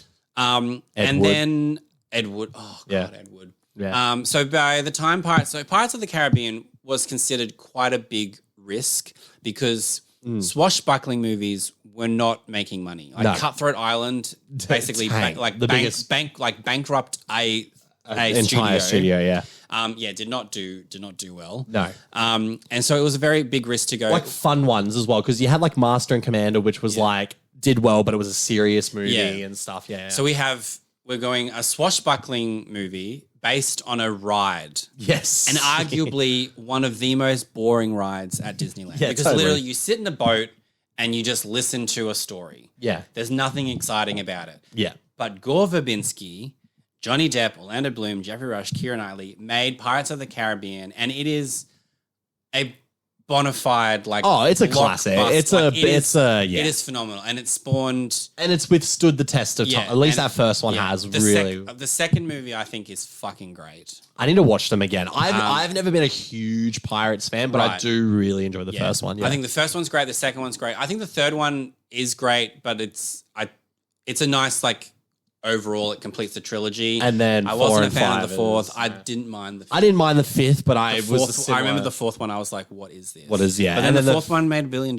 So what do I know? What the fuck do we know? But either way, Johnny Depp had basically, he frontlined Pirates of the Caribbean, and all of a sudden it was like, hey, Johnny Depp is a massive fucking movie He's box star. office, baby. He got an Oscar nomination for that role. Yeah, that's fucking and that doesn't, comedy doesn't tend to get Oscar noms, that's for sure. And then it was kind of a case of, well, Johnny Depp and Tim Burton have worked so well together. Why don't we give them Charlie and the Chocolate Factory? Because it seemed like a match made in heaven. It seemed like an appropriate amount of time to also then reboot this as well. Because you have someone who thrives in the sort of wild and wacky, and you have Johnny Depp, who is a character actor. Very much so. Yes. And I will even argue that in this film loses himself a little bit in the character, in a good way. There are aspects of Johnny Depp's performance as Willy Wonka that is far removed from what Gene Wilder did, but kind of makes it his own. And hearing the voice, it's the voice for me, where I was like, oh, that's actually not Johnny Depp's voice. You know what I mean? He's like an octave higher than what he very much is, so, and it's very probably a few octave higher because Johnny Depp's actually got quite a deep voice. He's a deep voice man, and he's got this very high pitched, very whimsy sort of style of talking. Now, in regards to the film itself, critic score 83% on Rotten Tomatoes, quite high. Audience score 51. This is one of the few times I'm agreeing with the audience. And it's interesting because I remember I was 10 when this movie came out. I was super excited to see it. didn't get to see it because the day in the school holidays we were going to watch it as a family, my little sister was born and I didn't get a chance to see it in the cinema. So it's all her fault. No. And I let her know every birthday. Whenever we do a birthday speech, I bring up the fact that I didn't get to see Charlie and the Chocolate Factory in the cinemas because of her. Charlie and the Chocolate Factory came out when I was 20. She's listening too. So I was 20 when this movie came out. Do you think I love the age was difference. Were you excited for this movie? I was going to say, because I feel like the ship may have sailed a little bit on like. I was like, because I loved this movie. Willy Wonka. Yeah. This was one, and I obviously wasn't reviewing at this time. Right. It was not a movie that I felt like I needed to Obligated spend money to go see. So I didn't see this in the cinemas. So and I eventually rented it because that's when you could rent things. So here's the thing. Here's the thing with Charlie and the Chocolate Factory. Yeah. Is that your foundations are set. And yeah. For the most part, it does follow the foundations of Willy Wonka and the Chocolate Factory and Roald Dahl's book. There is actually some reasonably good moments in this film. Oh, yeah. I don't think this is a bad movie. However, I think it loses a lot of the spirit that the first one had. It's not as funny. No. It's not as charming. No. In a very Tim Burton way, it's a lot darker. Yeah. And there are points where I don't feel like Willy Wonka is a well fleshed out character. He does like Willy Wonka. Gene Wilder feels like a real person. Yes. This feels like a caricature. Yeah. So the things that it does that are very similar, like we get the very similar opening to the first film with the chocolate getting made. Though here it's all CGI. All CGI. That really annoying I hate that. Fucking hate that intro. Yeah. But it's a huge CGI thing. And one thing I do think it gets right, and I don't think he's as good, but Freddie Highmore is incredibly sweet in this film. I think he's a bit bland. Yeah. He's definitely has a lot less charisma, but he's sweet. He's sweet in the film, and I still like the Bucket family dynamic. I think the most heart comes from Noah Taylor. Yeah. Noah Taylor, great Australian actor. Who plays the dad? So we actually get the dad in this one. So the dad hasn't passed away in this film. And I like that. I think the Bucket family dynamic is still sort of... And Helena Bonham Carter does a fine... She's great. And it's David Kelly, I believe. David Kelly is Grandpa Joe. Is fine. He's fine. I hate when he gets up. Yippee! I'm like, I hated that. And then I hated his tiny little like... I'm like, no. Yeah, I wasn't a fan. Because I'm like, even though it's, again, annoying that you've gaslit Charlie into thinking you can't walk. Gaslit the whole Bucket family. At least in the original Grandpa Joe, it was a case of like leapt out, fell over, and then they had a song and dance number. This one, the yippee, he just gets up. Yippee and the little thing, and then everyone's just like, what the fuck's going on? Well, the biggest thing with this movie, and it's probably... It's not going to be a full breakdown because this is very much a similar movie with some added scenes for context. Far too many added scenes. Is that this movie kind of just doesn't fuck around in the beginning. Like we get 25, 30 minutes and then we're at the factory. Yeah. And predominantly most of the movie takes place at the factory. And they then extend out we get heaps of flashbacks for Willy Wonka, which Wonka's Vietnam. Hated. Yeah, was not a fan. Even though they used Christopher Lee, who is an amazing actor, I just didn't care about the fact that... we're given like backstory into Willy Wonka as to why he's so tortured, and I was his dad's a dentist. And I was like, it's so much bans candy. It's so much more effective when it's all like in his head. It's all like expressive for Gene Wilder. Yeah, and here because Johnny Depp is so like, oh, I guess we'll see about that. Yeah, and it's far too whimsical. And then when we get actually like a story of them meeting, you're kind of just like, I don't know if I really care. No, and like, yeah, I don't care at that point as well. And like when they meet, and he's like, I haven't seen bicuspids like this since Willy, and I was like, you haven't earned that moment for me. No, and I just didn't like the recurring bit of Johnny Depp being unable, or Willy Wonka being unable to say parents. Because obviously he's got this generational trauma of like he doesn't have a good relationship with his parents, but he's like, but it turns into this just like over exaggerate a bit, which in a movie that is so out of this world you think would work. But it just doesn't. It doesn't. Like there's nothing that grounds this movie like Gene Wilder grounded the craziness of Willy And then Wonka. all of the kids are like, they're all lesser versions of the originals. Yeah, and none of them, like I say, except for Veruca Salt, who I think is, because like I have now gone my entire life like as a joke, and in our family we do it every Christmas. Like, what do you want for Christmas? Like, I want another pony. Like her delivery of that line is fantastic. I also do love when it's Veruca and Violet are like walking, and then they look at each other like, I fucking hate you, and then it's like, let's be friends. Best friends, and then they both like smile, and then they both like look. It's and great. It's dead face. It says more like in one line than we get all those flashbacks. I love Missy Pyle as Violet's she's mum. fantastic. She's great. I do. This is one aspect of the film because like we're not going to break down the plot again because it literally follows the same plot. Thing, yeah. I love when, as we're seeing them all get the tickets, like those are some of my favorite scenes. Yeah. So when we get Augustus and he's like, I just tasted something that was in chocolate. Yeah. Was it coconut? Yeah. It's so funny.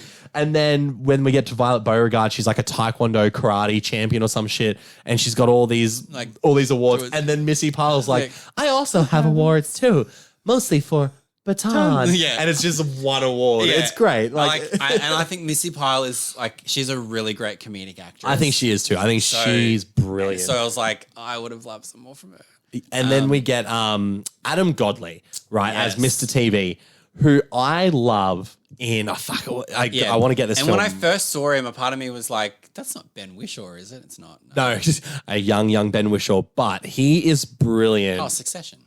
He is fucking great in Succession. And he's also in Breaking Bad. He is the guy who initially intends to, there we go, Elliot Schwartz, who's offers to pay for Walt's surgery at the beginning. But no, he did a movie in the early 2000s. He's in Love Actually. He is in Love Actually. Okay.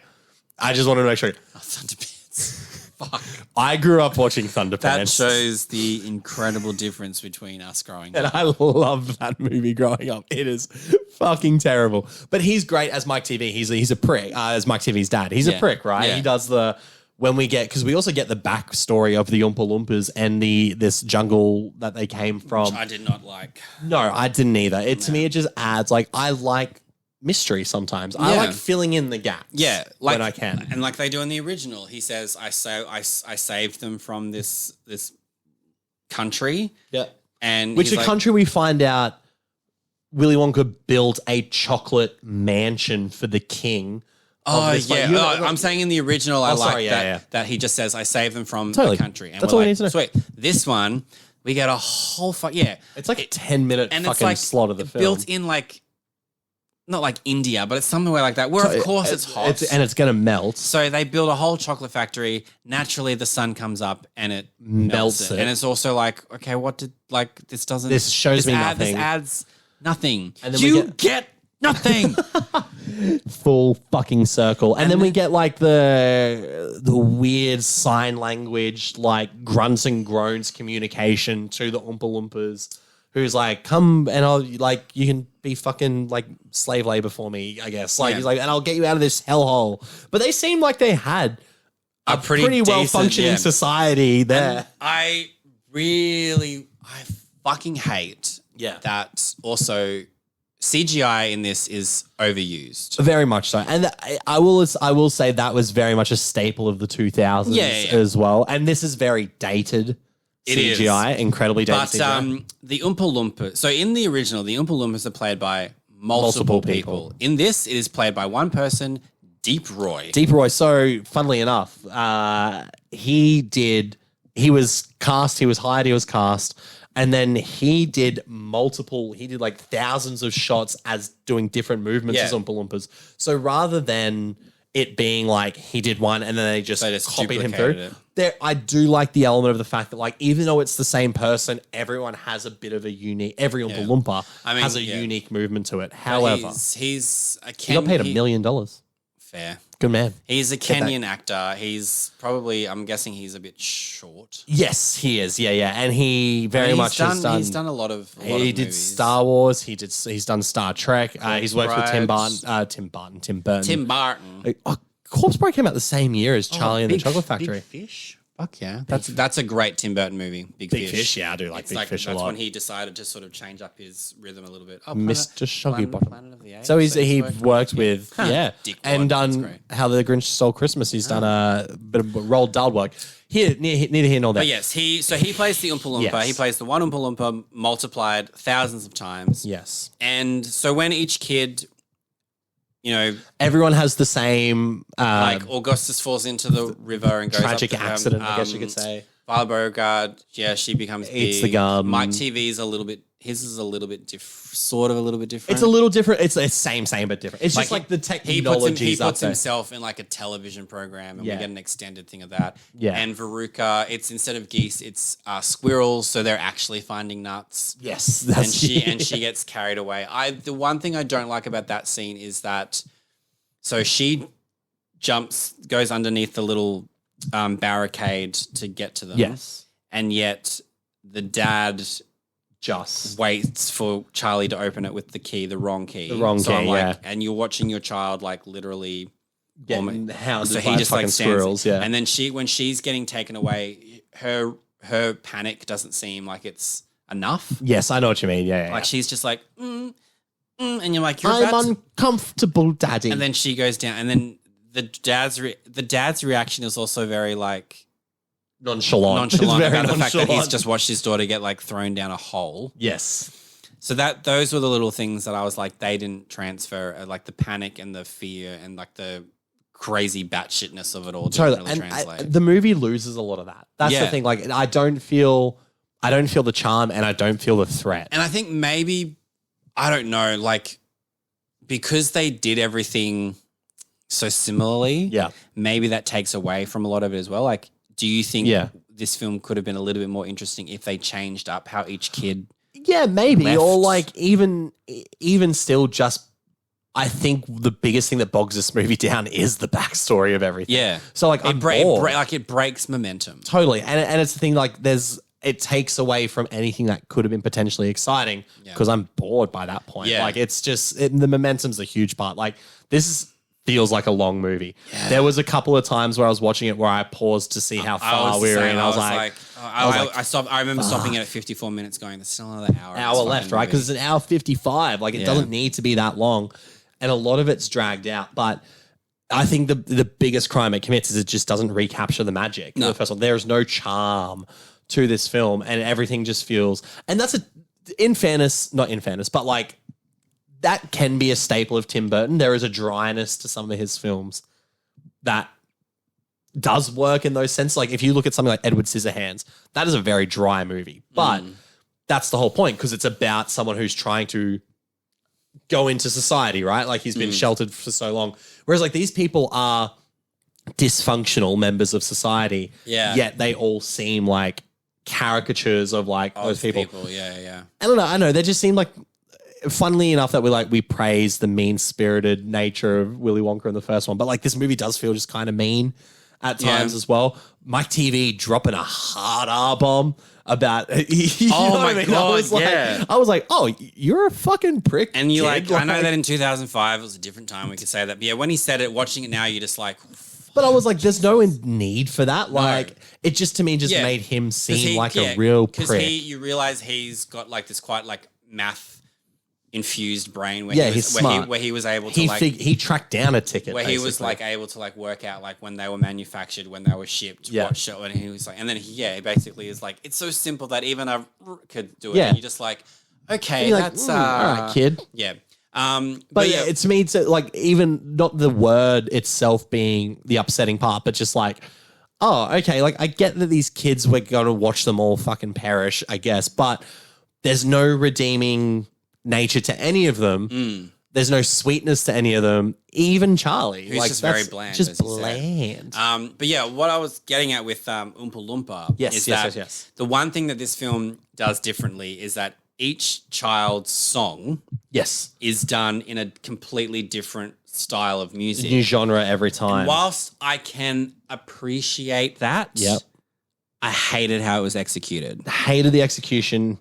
Hated the songs. None of them are memorable. Yeah, that's it. Like none of them. The only thing I remember is like Augustus Gloop, Augustus Gloop. Yeah, okay, something nincompoop. That's all I remember. See, I didn't even remember that. But I only remember that because when you rewatched it, it triggered a deep dark memory of this film. But it was just like they're all like the dancing, so everything's so stiff. Yeah, and because you can tell that he's been like it's CGI and he's all the same person. Everything looks very like robotic. And they try to make them really funny, like when they do like the pop one with Violet Beauregard, and they've all come out in these like silver suits with like the laser lights going everywhere, and I was like, was this even funny? Like 20 years ago? There's like pop and there's like psychedelic rock. Yeah, and there's like a big band. There's like a Beatles one there, and then it's like, and it makes for like interesting visuals, you know. But at the same, I was just like, I was like these, and the songs go on way too long, way too fucking long. Oh my god! You just be like, this is one of those things where you just to be said for so much. You'd be like, I need maybe a verse and a chorus, and that's it. This one gives you like a whole fucking song and dance number about each one. That's the movie just like the complete opposite happens. Like when we get to the factory in the first one, the movie like ramps up and it's really exciting, really entertaining.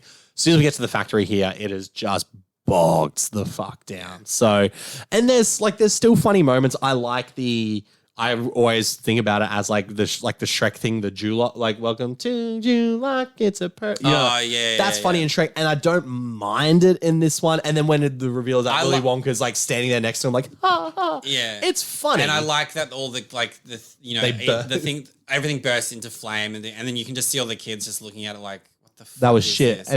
And then she's like, if it's a song about you, why aren't you up there? He's like, well, I wouldn't be able to see the show from up there, silly. Like there is elements of it that are funny. Yeah. But it just overall is just so fucking bogged down. And then it's like that, like, at least with like Willy Wonka. Yeah. Because he comes out and like does something and talks to the crowd. This one, we get that. Yeah. Johnny Depp's just standing there and then he's like, all right, let's go. And then there's no. And then also, I don't like that we see the kids leaving the factory. Yes, there's a bit more hope for them at the end. And then so this one we see Augustus is leaving and he's just covered in chocolate. And he's like literally eating himself. Eating chocolate. Yeah, Mum's like, don't eat your fingers, Augustus. He's like, I'm so tasty, Mommy. Violet is like now super flexible because she's been juiced. And it's just this horrible, she's blue. It's just this horrible CGI where she's just like flipping around. Flips. Violet Beauregard's just covered in trash. She's just covered in like there's like a fish bone. Yeah, and, sort of and then the only upcomings is that she's like, Daddy, she wants something else or whatever. And then he's just like, he's like, no, and she's like, and it's like, well, and Mike TV is like stretched really thin and tall. Yeah, and even still, like I thought. The meta nature of Mike TV's bit where he puts himself in movies like known, like he's in Psycho, he's in 2001.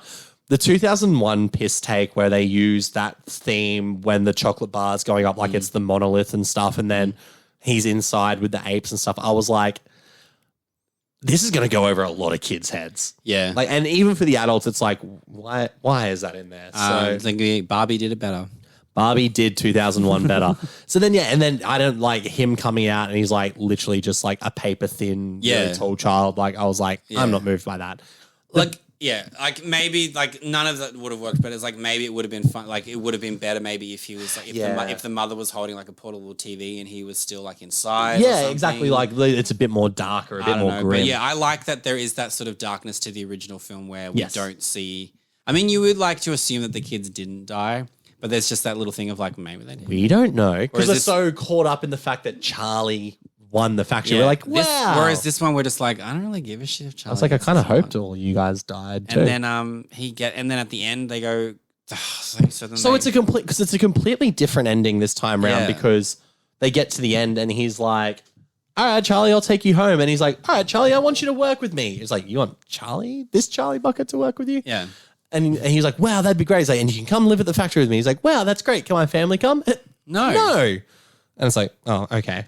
And then he's like, well, no. He fucks off. And he's like, and then he has that, like, that line of like, I don't care how much chocolate and how much greatness. If I can't be with my family, then I don't want all the chocolate in the world. If I can't have my family. If I can't have my lying fucking grandfather. Yeah. And the rest of my family with me. So fucking Willy Wonka pisses off. And he's like troubled by this. He's like, why won't this kid fucking... And it's like, don't you think you're just like your fucking dad, All bro? I've done is kill children in front of him and he doesn't want to work with me. He's like, what the hell? And then so Charlie is shoe shining like a little fucking pauper peasant he is. Yeah. And then Willy Wonka's like, why won't you... Blah? Yeah. And Charlie gives him a bit of sass back. He's like, why the fuck are you here? And so it's your shoes I've been shining. Oh, he spits on him, which makes him shinier too. So Charlie's just digging himself a hole. Also, like, didn't you notice the person coming in before you started shining their shoes? That's what I've never understood when people are like, when they the do reveal, that, like, and you're like, what? It's like, no, I saw you sit down. Like I looked at your face as that you would sat be a down. way funnier bit if someone like sat down and like tried to hide their identity. Like, I can see No, you. it's just like, Willy, I know it's you. Like I saw you lining up behind that next guy. Literally no one else looks like you. And then Charlie's like, well, maybe you have to talk to your father then, don't you? And then they go visit Christopher Lee and we get the fucking, I haven't seen bicuspids like this. Oh, Willy, it's my boy. He's like, I could tell from your teeth. Again, not the fact that this fucking weirdo walks in and he's like, I'm pretty sure that looks like my son. What my son would look like 40 years, you know. And then that's enough for it. When he goes, Pa. And I was like, oh my fucking God. And we're meant to be like, he can say parent. But he still can't. He still can't because he says papa. Which is just two sounds put together, twice. And then that's enough. That's enough for the whole ending of the film to be like, no, you know what, Charlie, your family can come live with me. It's all right. And they take the shithole house and put it in the chocolate factory. Yeah, like... I'm like, guys, this is your chance to upgrade. Also, by this point, all the grandparents are around the table. Could all you fuckers walk this whole time? Yeah. You sons of bitches. Yeah. And we find out that the narrator was an Oompa Loompa all along. And they allegedly live happily ever after. Now, like I said, there are elements of this movie I do like. To me, it's like a 3-star. It's almost 2.5. But there is enough of it that I'm like, it's passable, it's serviceable. Whereas I'm like, Willy Wonka and the Chocolate Factory is a 5-star movie. Yeah. It's fantastic. And apparently it was so passable to many people that it made like $475 million. Yes, let's have a look at that. So budget of $150 million and then made $474 worldwide. So $56 million opening weekend. Kind of great. $206 million in the US and Canada. And then $270 worldwide. Obviously... not enough to have the immediacy to make a sequel, but rather 20 years later, we have now the prequel, which is Wonka. With Timothee Chalamet. Hugh Grant as the Oompa Loompa. Which I'm excited for, but obviously there's controversy. We're also excited because we saw what Hugh Grant did under the direction of Paul King in Paddington 2. Which is one of the best villains of all time. And also, you know who else is in this? Who else? Keegan-Michael Key. Keegan-Michael Key is in it. Olivia Colman's in it. Olivia Colman. God bless Olivia Colman. I love Olivia Colman. Let's see. Who else we got here? Sally Hawkins. Rowan Atkinson. It's a cast to end all cast. Simon Fontvie. He's in it. Matt Lucas is in it. Great. You know what I mean? Like, it's the who's who. Natasha Rothwell. What's she? Well, she's familiar. She was in, I'm pretty sure she's the teacher from Love, Simon. White Lotus. She was in White Lotus. She was the one that wanted to have... she wanted to create her own massage business. Yeah. Yeah, she's in Love, Simon. Sonic the Hedgehog. And Love. Yeah, Sonic the Hedgehog. She is probably the funniest thing in that movie because she's like wants the wedding to go well and it doesn't. That's right. And then she like... Doesn't she break out like guns? Yeah. She was. I remember her being the funniest thing about part of that movie. Yeah. So I can't say that I'm ecstatic for Wonka. I don't think I've had much anticipation for it. Paul King was probably the reason I was like, oh, this looks interesting. But I still have like no idea what this movie's about. I'm the same. Like when I heard about it, I was like, this doesn't seem necessary. No. But like Chalamet, I'm like, he's usually pretty reliable. You know, he's yet to... That's true. For me, he's yet to give a bad performance. That's true. I've liked pretty much every movie. Everything he's done. In. So... and Paul King is definitely a massive tick. Yes. And now we've had early word where some people have not praised it, but it seems majority of people are saying it seems to be quite a lovely, whimsical movie. Like Chalamet is really great. It's a great little musical. So I'm like, all right, we'll give it a crack. Why not? Like, it can't be any fucking worse than Tim Burton. It absolutely cannot be. So there's intrigue. There's intrigue going into this, but we'll see. Come a couple of days after this drops, we will be watching it. We'll be watching it, and then it comes out December 14th here, and I'm guessing the 15th in the US. I think so, yeah. I think it's getting a pretty global release. Day and date. So if you're interested in what we think about Wonka, you can check us out online. You can go to NovaStream. You can go to AU Review. You can go to nicksflicksfix. You can go to Rated PDG on various social media platforms. Yeah, and see what we think about Wonka. X, formerly known as Twitter. But you're going to get a lot of fucking content from us over the next... We're about to bombard the shite out of you. Interviews, reviews, a whole lot of stuff. We've got like 3-4 screenings a week going into the end of the year. Yeah, the end of the year, which is like, it's like a fun time because obviously all the studios are like, well, we want to have holidays too. So they close up shop. They just give us movies. Which I'm happy with. I've spoken about this with Nick. I have an idea for a nice another little podcast. Maybe things to come in 2024. Big things coming. I was like, when I thought of it, I was like, I think it's a very cool idea. I think it's a very cool idea. There'll be some really great conversations coming up. But Peter Gray. Yes, Nick Libero. If you thought, oh, nah, man, this is going to be the last time I hear these boys for the year, you'd be wrong because as we do every year, we have our 2023 recap special to come. I can't believe it's the end of the year. Where we will be asking each other questions. We'll be going over our favorite movies of the year for 2023, what we've enjoyed watching for Monthly Movie Marathon, and as always, answering your listener questions. Hey. So be on the lookout on our social medias at nicksflicksfix, at Rated PDG. We'll be putting up where you can put questions that we will answer on the show. It can be about movies that came out this year. It can be about things we've talked about on the show. Hit us up with your 2023 questions, and we want to find out. Maybe even things that we're looking forward to for 2024. Let's look ahead, and we want to hear what you enjoyed in 2023 as well. So there's going to be plenty of opportunities for you to jump on. But that episode should be dropping just before Christmas. Hey. We got to find time to record it first. But be on the lookout on the social medias. I mean, we will. It'll absolutely be coming out this year. But we're definitely hoping before Christmas because we want to break over Christmas. We'd like to say we have a break. I also feel like I never really take breaks. I always say like I'm gonna get all my screeners watched before, and then it hit like 24th, 25th, 26th. I'm like relaxing. I'm not doing anything. Yeah, usually. And then the 27th, it's like here's a screener for this movie coming out in 2024. I'm like, all right, I guess. I usually give myself like Christmas Day, Boxing Day. Yeah. I'm normally so intoxicated that it generally doesn't mean. And it's funny because like everyone's like, but don't you go to the movies on Boxing Day when anything opens? I'm like, no, because we've seen everything, so we actually get to like relax while everyone's out. Unless I want to see it again, depending. That's true. That's a fair point. That's a fair point. I'm unfortunately missing the Boys in the Boat screening, so I'm going to have to see that early January. Yeah. But everything else we're kind of covered for. So we've got lots of stuff. Like Ferrari we're seeing. Priscilla we're seeing.